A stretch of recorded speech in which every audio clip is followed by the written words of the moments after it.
Good morning. Today we're going to discuss pain management in acute and chronic pain.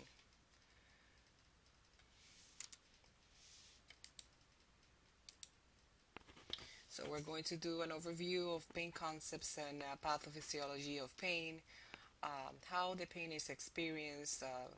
We're going to define some concepts such as pain tolerance and dependency. Also, in addition, the difference in age populations such as geriatric essentials and pediatric as well, and acute and chronic pain management. Pain is the most common reason patients seek medical care. It does have a sensory and emotional component and is often classified as an acute and chronic.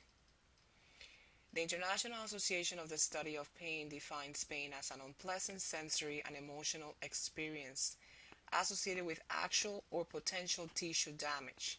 So don't always think that pain is a psychological problem. Sometimes you have to look for underlying diseases that are producing the pain. Acute pain is frequently associated with anxiety and hyperactivity of the sympathetic nervous system. Patients will present with tachycardia, increased respiratory rate, as well as hypertension, diaphoresis, and dilated pupils. On the contrary, chronic pain does not involve sympathetic hyperactivity, but may be associated with vegetative signs such as fatigue, loss of libido, loss of appetite, and also depressed mood. People are very considerable in their tolerance of pain. Pain basically involves the interactions of three major systems, and that would be sensory, motivational, and cognitive. In the sensory motor, patients will have discrimination of the system, a motivational, affective, or psychological component, and cognitive also evaluated system. Acute pain usually occurs in response to tissue injury.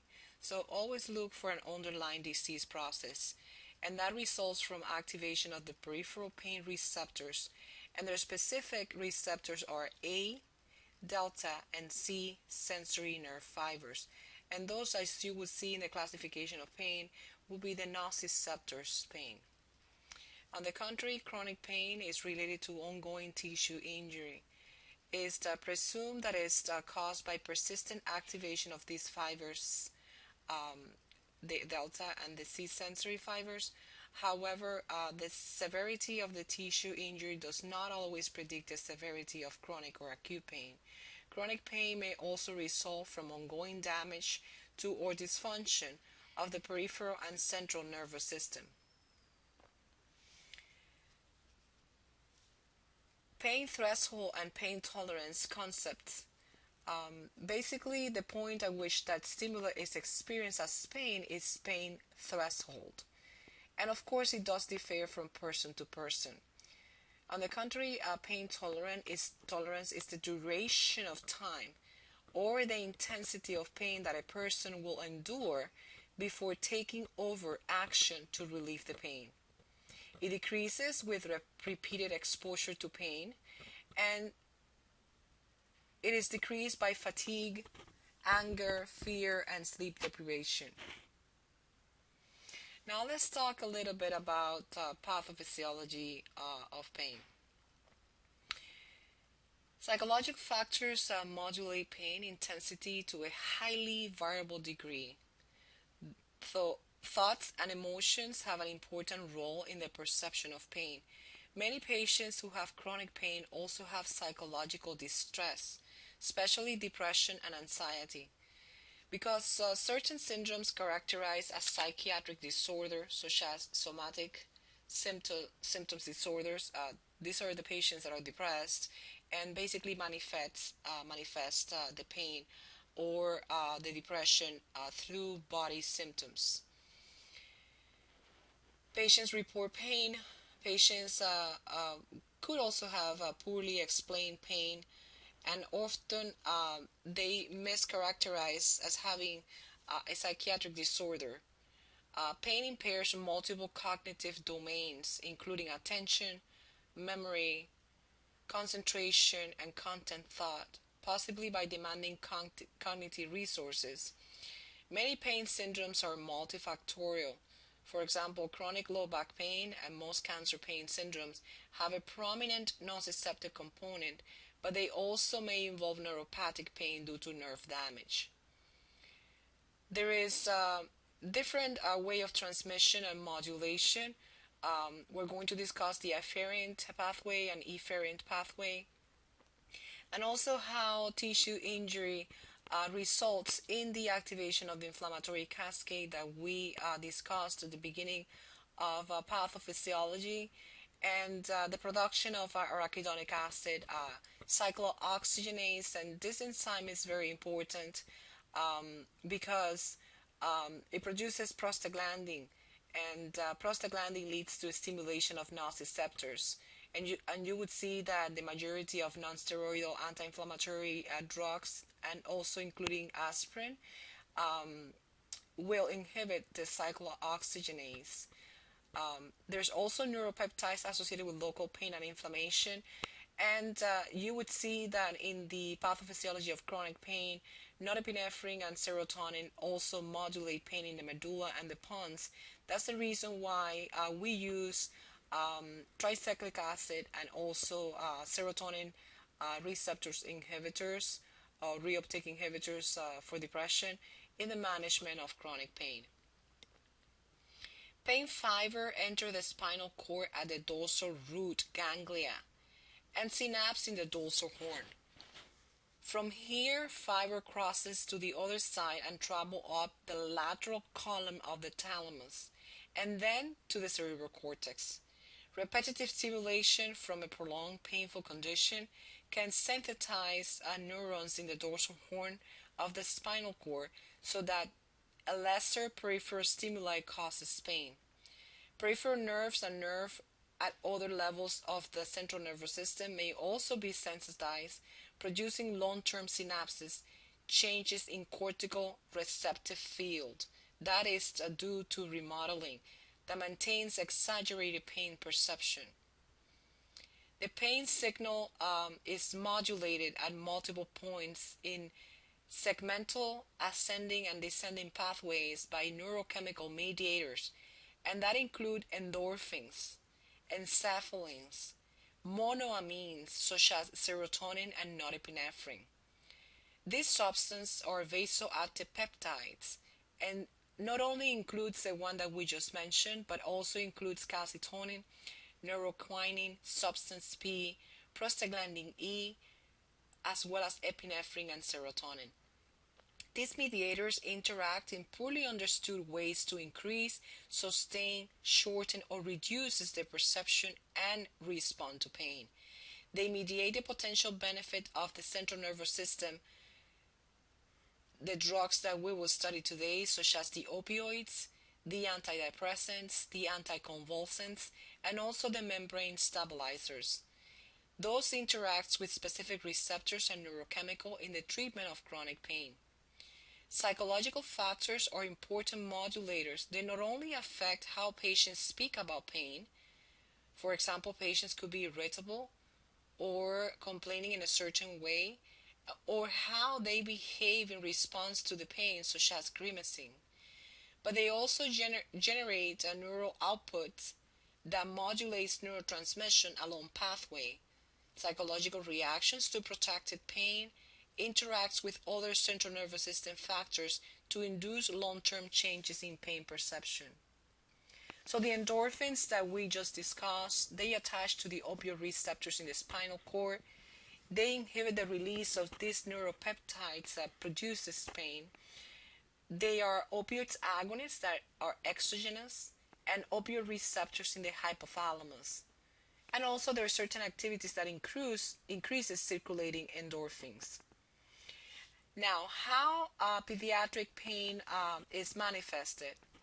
First, you have to understand that the pathway of central nervous system and autonomic nervous system in the pediatric population is immature. So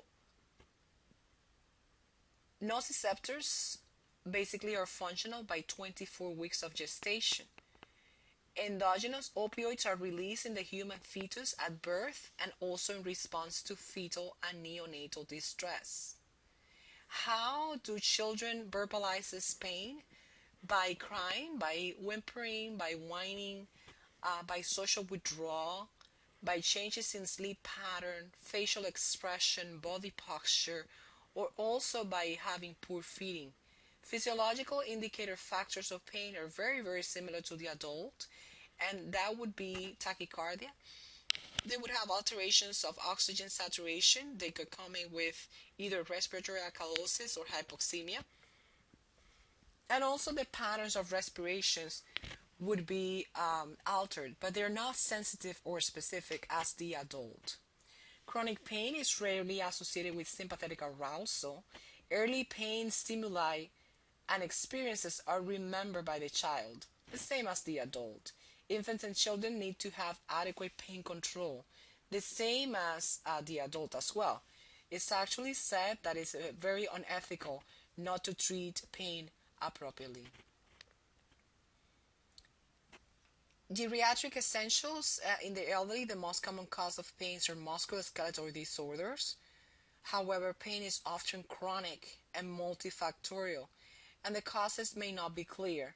It could be related to metabolic disorders, any alterations due to drugs metabolites, and also the pain threshold is increased due to peripheral neuropathy, and also the skin thickness changes. They do have decrease in pain tolerance.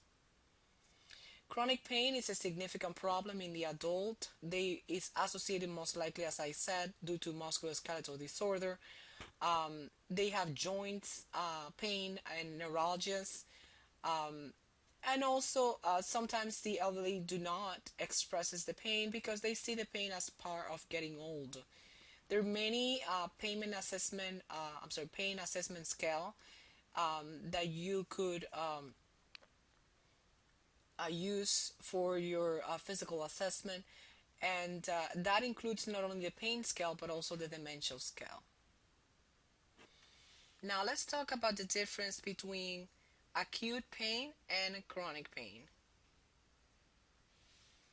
Acute pain is considered to be less than 6 months and is classified as an acute somatic, acute visceral, and refer pain.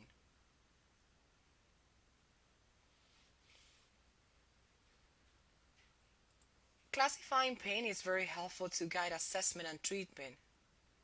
Nociceptive represents the normal response to noxious insult or injury of tissues such as skin, muscle, visceral organs, joints, tendons, or bones. Nociceptive pain is classified in itself as somatic and visceral. So these two classification pertains to the classification of nociceptive pain. Nociceptive, somatic is most likely associated to connective tissue, muscle, bones, and skin. It refers to joint pain, myofascial pain, cutaneous pain, and is often well localized. It's sharp. Patient can point exactly where it hurts. Acute visceral is basically associated to internal organs and abdomen, to hollow organs, to smooth muscle, and is usually referred. Visceral is dull, is poorly localized. Patient can now point exactly where it hurts. If the patient comes with abdominal pain, sometimes it's very well localized, such as epigastric pain or umbilical pain that radiates to the right iliac fossa or to the right lower quadrant, but most of the time it's diffuse, is poorly localized. Then you have the refer pain, that is the pain that is present in an area removed or distant from its point of origin. An example of refer pain will be, for example, cholecystitis. Patients having cholecystitis, you expect to have right upper quadrant pain, and they do sometimes, but sometimes it refers to the right shoulder. Or in pancreatitis, that the patients would have epigastric pain with radiation to the back. Or the same with a rupture of esophagus or rupture of the thoracic aneurysm, that it has referred pain to the back, or the pain of myocardial infarction that the patient have chest pain and also is referred to the jaw, to the give me a second. So going back to refer pain, for example, myocardial infarction that has chest pressure retrosternal with radiation to the jaw, to the left shoulder, um, or to the arm, for example. In addition, there is neuropathic pain. That's the pain initiated or caused by a primary lesion or disease in the somatosensory nervous system. Sensory abnormalities ranges from deficit perceived as numbness to hypersensitivity. Patients could complain of paresthesia, tingling sensation, burning sensation. The best examples of neuropathic pain would be the post-amputation syndrome, post-stroke central pain, post-herpetic neuralgia, diabetic neuropathy, etc. There's also a classification that is not here in this slide, but it's the inflammatory, and that's a result of activation or sensitization of nociceptive pain pathway by a variety of mediators released at the tissue of inflammation. The mediators, as you know, those are the pro-inflammatory cytokines, interleukin, 2 necrosis factor, reactive oxygenase species, vasoactive amines, chemokines, etc., and also infiltrating leukocytes and vascular endothelial cells. And examples of those include rheumatoid arthritis, inflammatory bowel disease, etc. Now, this is what I just explained. The acute somatic pain arises from connective tissue, muscle, bone, and skin. It's sharp, it's well localized. It could be dull, but it's rarely dull and non-localized. The classification of dull and non-localized is mostly representative of visceral. And this is the treatment that you could use besides ice and massage. You could use, we'll talk about the stepwise approach. You could use Tylenol, you could use corticosteroids, you could use NSAIDs, etc. Visceral is part of the internal organs, is pertains to the C fibers, is poorly localized, and sometimes it does radiate.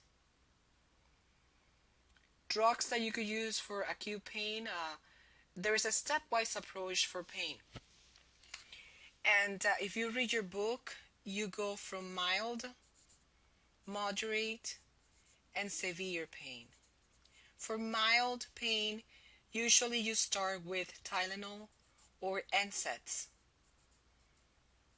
If it's moderate pain, which mild will be from scale to 0 to 4, moderate from 4 to 6, and severe will be from 7 to 10. So if it's up to 4, and the patient will tell you, well, from the scale of 0 to 10, I scale 4, then you could give Tylenol and NSAID. If it's moderate, you basically add to the non-steroidal anti-inflammatories, you could add codeine to it. And for the severe pain, that cancer is one of the main examples of severe pain, you could, of course, add the opioids. In addition, you could add salicylates, you could add steroids, etc. So, for mild pain, you most of the time would like to choose central acting non-narcotic analgesic, which is acetaminophen, Tylenol, or any cyclooxygenase inhibitor. Remember that cyclooxygenate is one of the prostaglandins that are released in the inflammatory cascade. You could give NSAIDs, salicylates, or cyclooxygenase 2 inhibitors. For the moderate to severe pain, remember, if it's moderate in nature, Basically, you could add the codeine to the Tylenol, or you could give hydrocodone plus Tylenol, which is Vicodin. And for severe pain, opioids. Now, the appropriate dose, you have to be very careful with volume of distribution for children and elderly. They tend to have more side effects. Never exceed the dose. Dispense the right amount, and you have to be very careful for opioids not to refill. The side effects of the opioids are basically narcotics, so it will produce sedation, drowsiness, and mental cloudiness. In addition, constipation. Patient has to be mobile, full precaution of course as well. Drink plenty of fluid. It could produce nausea and vomiting, decreased appetite, and for that you need to have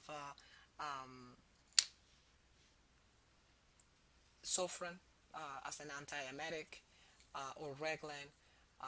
It could produce sexual dysfunction, tolerance, and dependence. And of course, it has more side effects when it's combined to benzodiazepines and alcohol. So provide clear instructions of the dosage and also full precautions, and explain the major side effects that the opioids would have.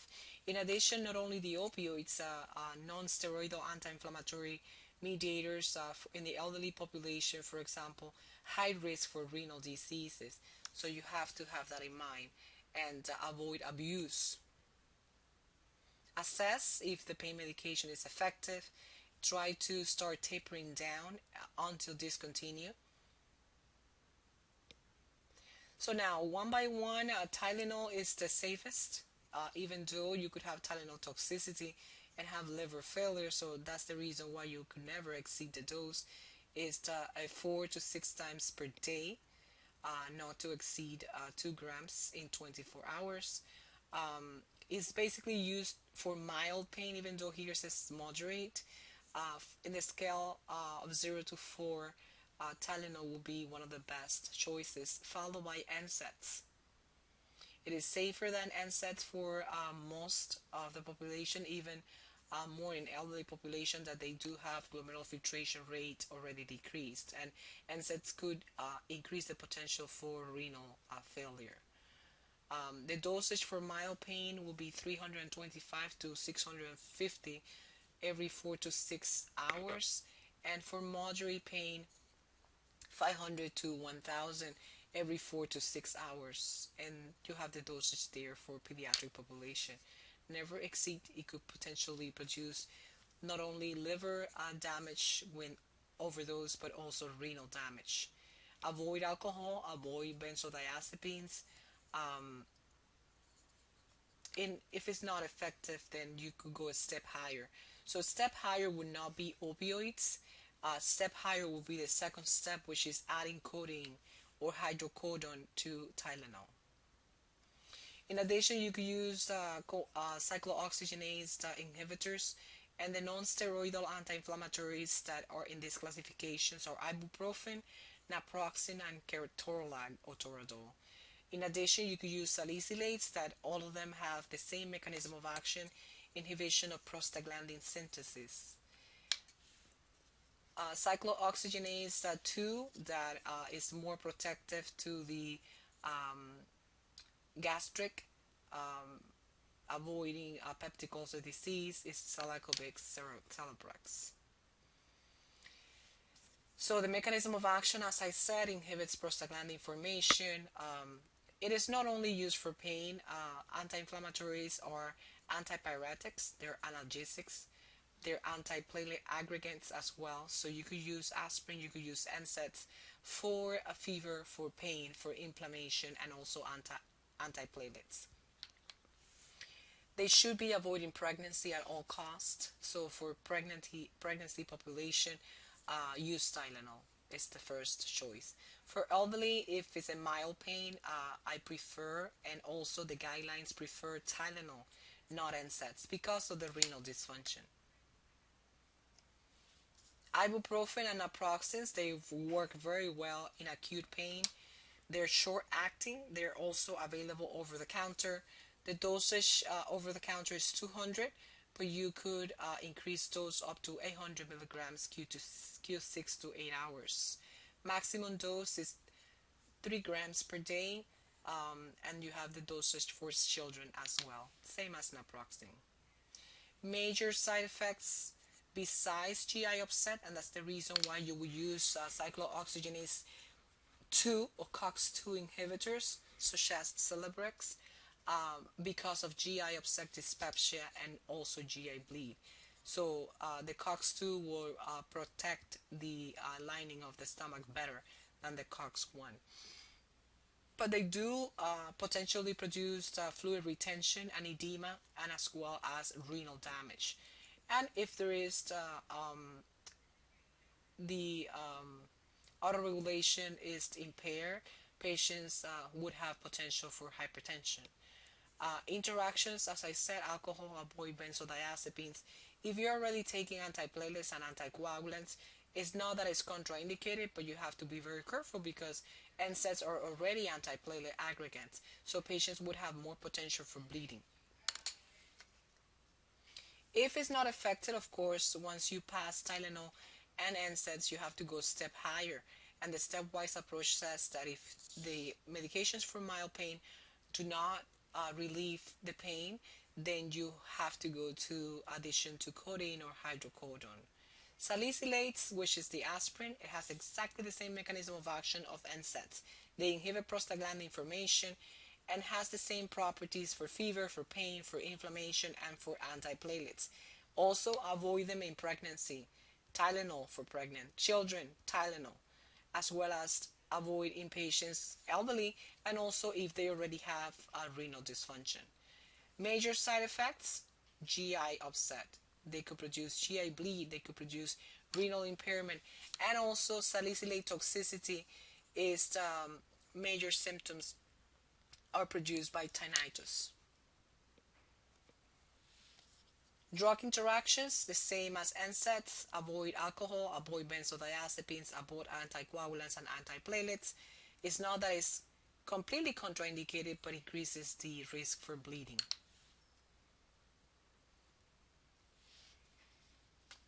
Now, in addition, you have the COX-2 inhibitors, which is Celebrex.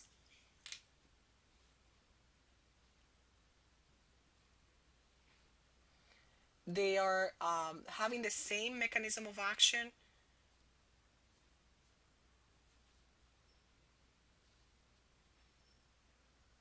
Inhibit prostaglandin formation.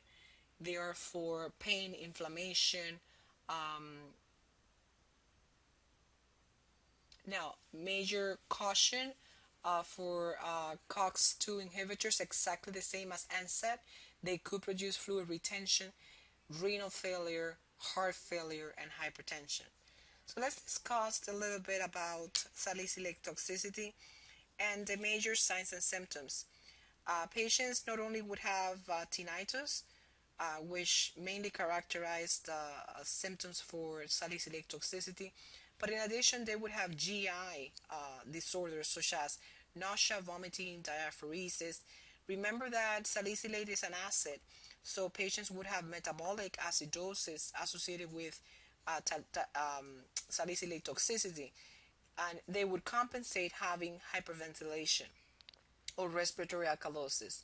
In addition, patients could present to the ER or any outpatient facility with vertigo, hyperactivity. They could have agitation, delirium, hallucinations, up to convulsion.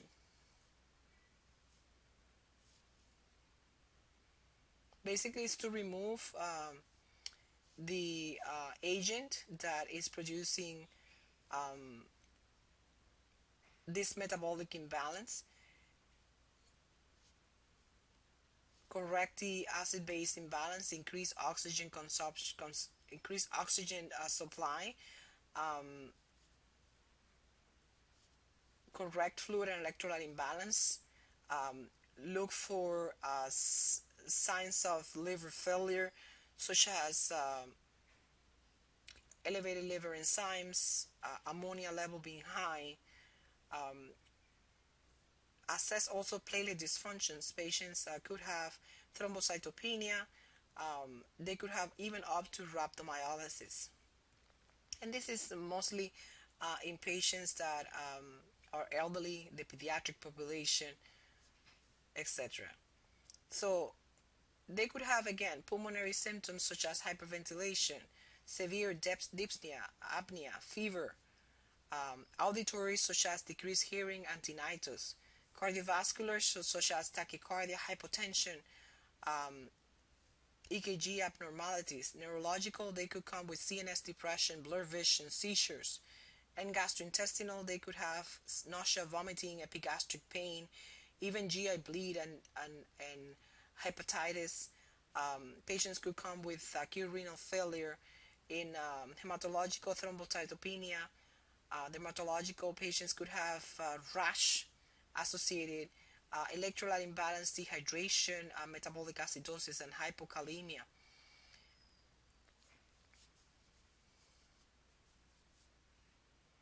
So how would you assess this patient? Basically, you would do initial and serial salicylate levels. Um, how could you manage acute and chronic ingestion? Repeat the salicylate levels every 2 hours until it falls. Um, if the level continues to increase, consider the possibility of CRT or hemodialysis.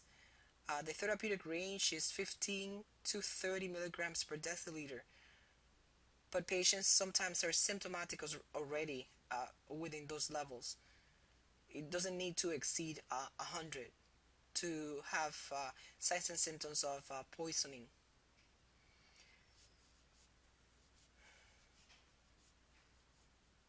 So how do you treat this patient? It has to be in the emergency department, stabilized ABC as necessary. Um,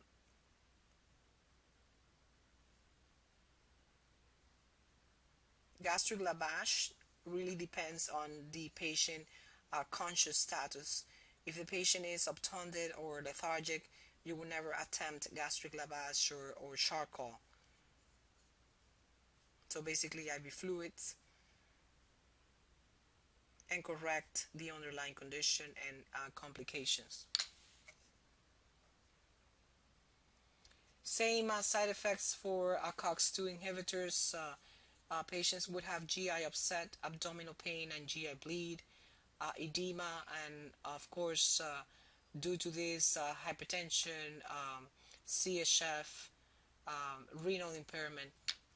It's a highly cytochrome P450 metabolizer, so it does have a lot of interactions, and of course increases the risk of renal failure when you put this patient on ACE inhibitors, because the patients cannot autoregulate at all. You're blunting prostaglandin and you're blunting at the same time the angiotensin converting enzyme. Avoid alcohol, avoid any other salicylates or NSAIDs or over-the-counter medication that contain such. Um, Remember that these patients could have increased risk of stroke or myocardial infarction. That's the reason why many have been discontinued. And why is this? Because of the fluid overload and decreased oxygen. So how do you assess acute pain? We have to go through the scale and pain assessment. Um, Try to first intervene to resolve the pain without medication, so you could give rest, ice, compression, and elevation. If the pain is mild to moderate, remember, first step of the stepwise approach in mild is Tylenol, followed by NSAIDs or salicylates. If it's moderate, then you could add codeine or hydrocodone. And if it's severe pain from the scale 7 to 10, then you could go up to opioids. Assess the response to therapy. If there is adequate response and the patient has returned to normal ADL activity, you continue to treat with the same and add adjunct therapy, and then taper off.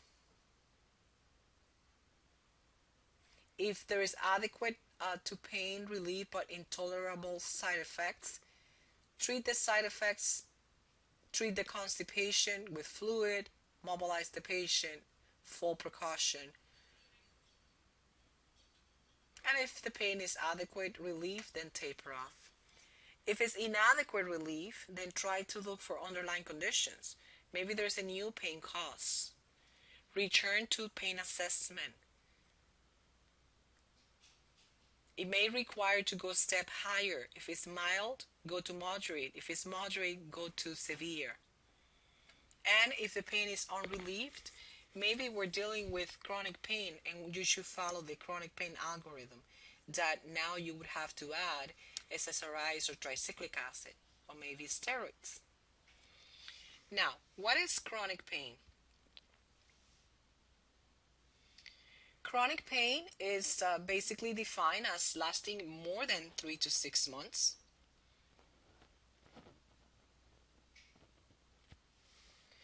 A response a pattern of variance. After resolution of an acute tissue injury or a non-healing lesion, chronic pain appears. The causes could include chronic disorders such as cancer, arthritis, diabetes, or even injuries such as herniated disc, torn ligament, or maybe it could be a neuropathic pain such as fibromyalgia or chronic headache.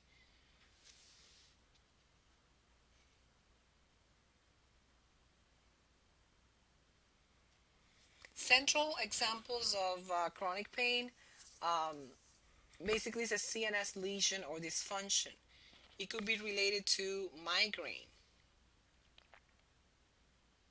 Unresolved long-lasting disorders such as migraine or cancer or herniated disc that produce ongoing nociceptive stimuli may account completely for chronic pain. Alternatively, injury, even mild injury, may lead to long-lasting changes such as sensitization in the nervous system that may produce persistent pain in the absence of ongoing nociceptive stimuli. So with sensitization, discomfort that is due to a nearly resolved disorder and might otherwise be perceived as mild or trivial is instead perceived as significant pain. So some patients might think that this pain is mild, but from some other patients it's perceived as significant. Psychological factors may also amplify persistent pain. So chronic pain commonly appears out of proportion to identifiable physical process, and that's the key. In some cases, chronic back pain after injury, the original precipitant of pain is obvious, but has been months and years after that, and the patient continues complaining of pain. Treat the cause. In addition, there is other types of non-neuropathic pain, such as myofascial pain syndrome. Examples of those would be, for example, fibromyalgia. And fibromyalgia, if you remember, is a common non-articular disorder of a non-cause, but it's characterized by generalized pain, sometimes severe pain, widespread tenderness of muscles, areas around tendons, insertions, and adjacent soft tissue, muscle stiffness, fatigue, and even poor sleep. The diagnosis is basic clinical, and the treatment includes exercise, local heat, stress management, and the drugs that are basically for the treatment of chronic pain that we will discuss here, such as, in addition to the one already stated, basically anti-seizure medications, tricyclic antidepressants, and also serotonin reuptake inhibitors. Neuropathic pain, we already discussed, is a result of trauma or disease of the nerves. This is a tingling sensation. This is the electric type of feeling. It's chronic. Examples of those are phantom limb pain, neuropathic pain of the diabetic, postherpetic neuralgia. It's basically sympathetically maintained pain. And also complex regional pain syndrome. That is the severe pain associated with swelling and also skin changes, which is no more produced by dysregulation of the autonomic and central nervous system. For neuropathic pain, we could give patients anti-seizure medications such as carbamazepine. We discussed already mechanism of action, gabapentin, antidepressants that we also had a discussion about the antidepressant medications, such as basically they inhibit the reuptake of serotonin, norepinephrine, or epinephrine. Examples of those are Cymbalta. So the treatment goal is the patient center, is the individualized, basically to reduce the pain and try to bring the patient to ADL activities. The goals are negotiated, they're measurable. You have to review the pain history, develop a treatment plan, obtain informed consent if you're going to do any type of procedure, such as blocks, periodic evaluation of the patient, refer the patient to pain management if it's uncontrolled and already at the level of severe with opioids, and in addition anticonvulsants and antidepressants. Use the algorithm for chronic pain that we have here. So look at the patient frequency. Does the patient have frequent or infrequent flares? If it's infrequent flares, less than 4 days per week, use the analgesics, topic lidocaine or capsaicin cream. If it's ineffective or require larger doses, add short-acting opioids. It could be up to 60 tablets per month. If it's more than that, then you have to change to long-acting form. In addition to topical analgesics, you should include physical therapy, trigger point therapy, psychological therapy such as relaxation techniques and stress management. If it's frequent flares of constant pain that affects the quality of life, in addition to the one already discussed, you should investigate, is this a nerve injury or this is a complex regional pain syndrome? If it's that, then refer to pain clinic for nerve blocks. If it's a nerve injury, try to use antidepressant and anticonvulsants. If it's effective, continue the therapy. If it's ineffective, then you have to refer to the pain clinic. Now, we have discussed the pain variables already. In addition, you have to look for cultural considerations. Use appropriate tools. If it's not your language, try to use an interpreter. Ask about belief. Maybe pain for them is customary, so they're used to having pain, and that's the reason why the patient does not verbalize the pain. Try to look for factors that affect the pain experience among different cultural groups. Now, in addition, remember, if you're already at the level of severe pain, you have to look for red flags for substance abuse. Have you lost prescription? Are you using alcohol or strict drugs? Are you repeatedly requesting early refills? Are you frequently in the emergency room or urgent care visiting seeking opioids? You have multiple providers prescribing the same medication at the same time? Are you buying, selling, or injecting, or even stealing transdermal medications? Try to screen the patient. There are many screening questionnaires, such as CAGE, DAST, monitor prescriptions, and also use urine screening. Try to develop a pain contract. The American Academy of Pain Management has recommended that. Define behaviors between patient and providers. Try to come up with an agreement with the patient. It's not a drug only. Try to develop sample contracts, and you have a website here that you could go and have an idea. Don't forget that besides medications, you could use non-pharmacological measures such as heat or ice or massage or physical therapy or acupuncture, yoga, etc. And this is the end of this presentation.